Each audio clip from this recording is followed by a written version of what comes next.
Assalamualaikum warahmatullahi wabarakatuh. Bismillah, walhamdulillah, wassalatu wassalamu ala rasulillah, wa ala alihi wa sahbihi wa mawalah, wa la hawla wa la quwata illa billah amma ba'd.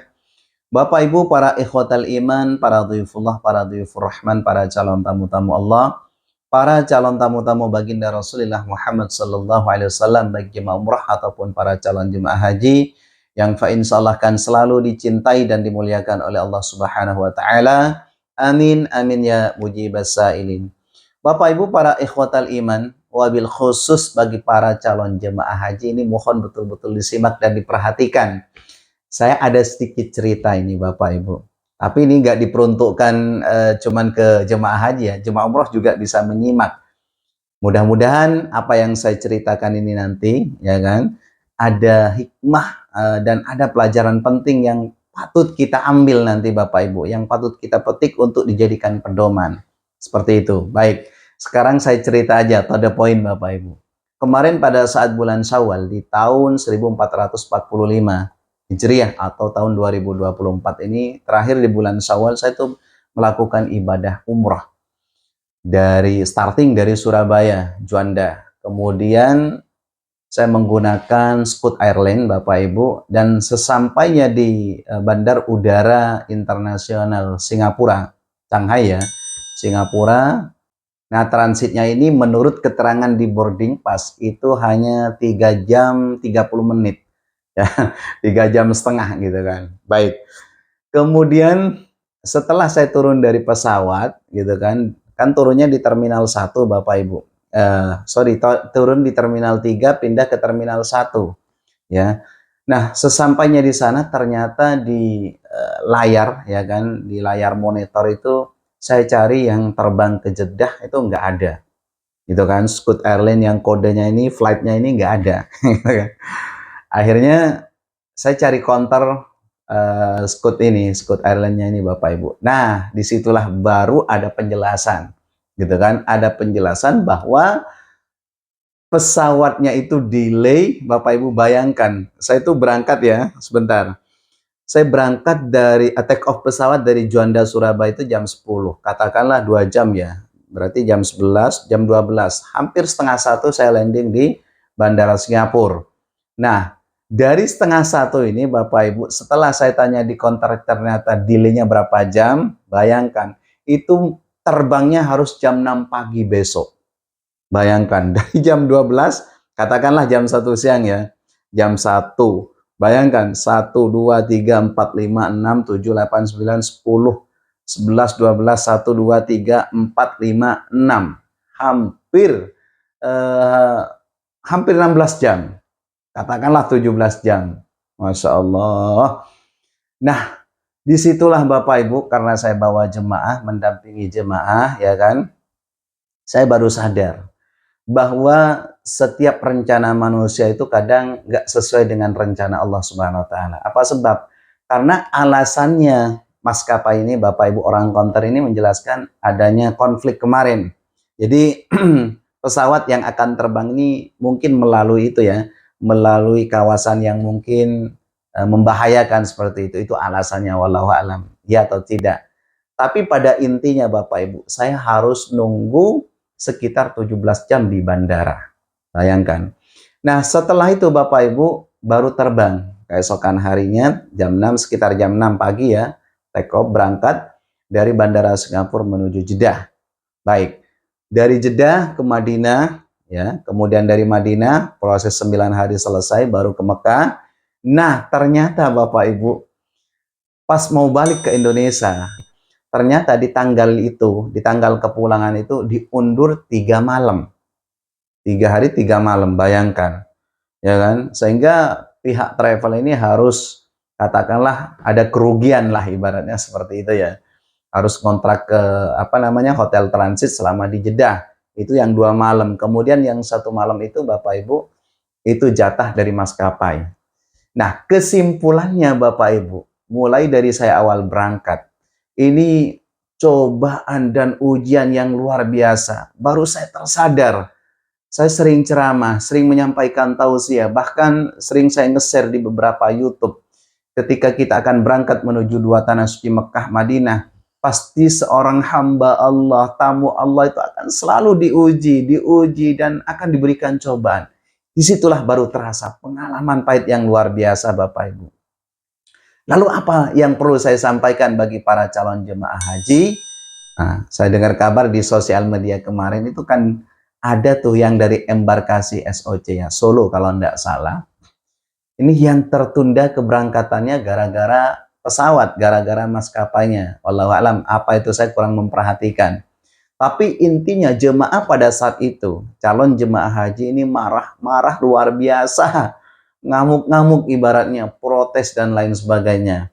Nah, disinilah yang perlu saya kasih sedikit masukan bagi para calon jemaah haji, karena hal ini juga pernah saya rasakan yang luar biasa.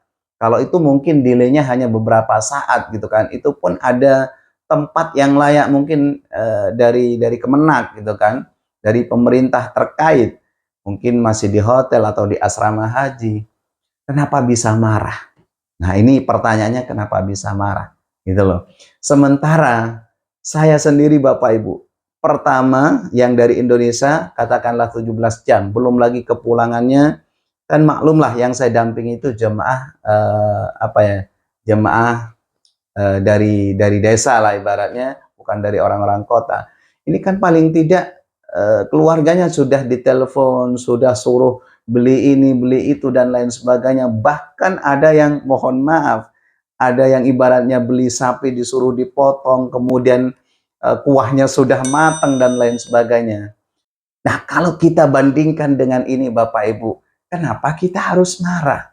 Itu loh. Padahal dalam ibadah haji Bapak Ibu, ya, dalam ibadah haji kita itu mungkin tahu pada saat ada pemantapan manasik haji, itu ketika kita sudah ingin berangkat menuju dua tanah suci Mekah Madinah, bukan hanya wangi-wangian yang dilarang pada saat berihram misalnya, bukan hanya garuk-garuk, kemudian merontokkan bulu-bulu harus bayar denda, bukan itu saja yang dilarang. Tapi apa kata Allah? Faman hajja la rafathah wala fusuq wala jidala fil hajj. Jadi jangan sampai berkata rofas, berkata kotor. Ini kan masuk ke kategori kotor, kita marah-marah. Kita pengen jadi tamunya Allah marah-marah, apalagi nyampe di sana. Itu loh. Nah, jadi ini yang harus diperhatikan, jangan pernah sekali-kali marah-marah Bapak Ibu. Kita terima aja apa yang Allah berikan. Pasti ada hikmah di balik semua itu Bapak Ibu. Entah ibadah entah pahala ibadah kita yang akan dilipat gandakan oleh Allah. Apakah haji kita mungkin menjadi ibadah yang betul-betul bernilai di sisi Allah kalau kita sanggup kita sanggup menerima ujian dari Allah. La rofasa, jangan sampai berkata rofas, berkata kotor. Wala fusuk, dan menyesali amalan. Jangan pernah menyesal.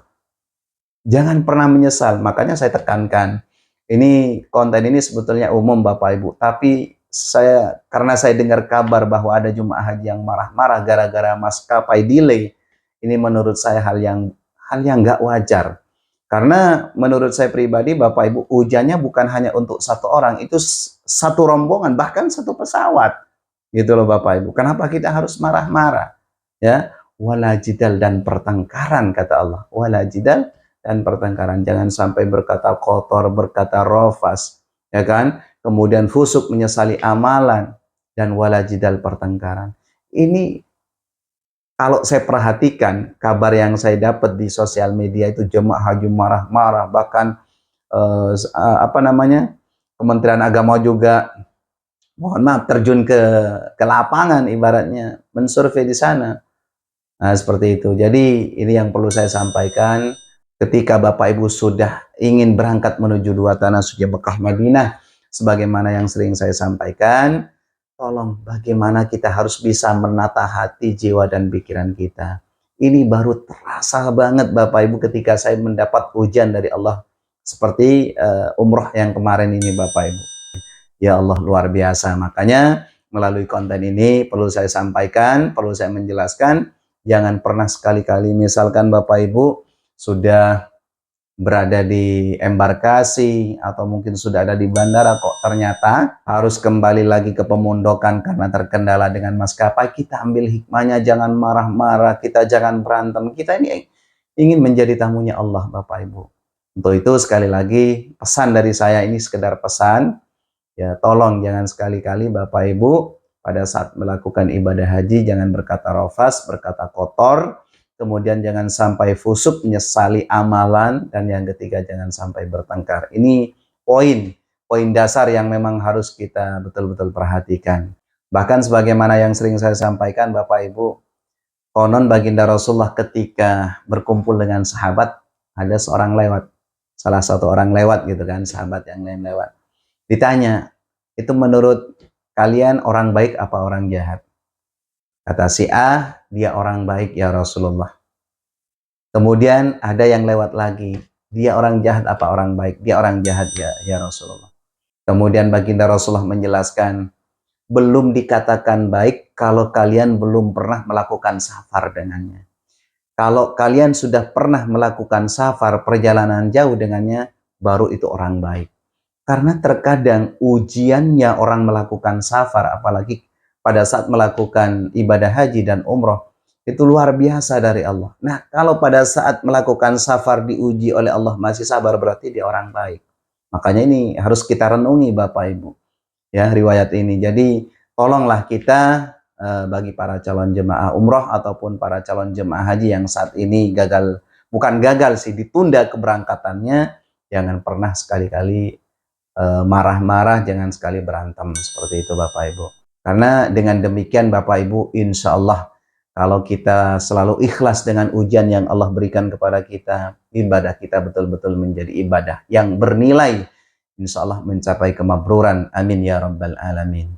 Ini saja mungkin yang dapat saya sampaikan, kurang lebihnya mohon maaf yang sebesar-besarnya. Ihdinas siratal mustaqim wal afa minkum. Wassalamualaikum warahmatullahi wabarakatuh.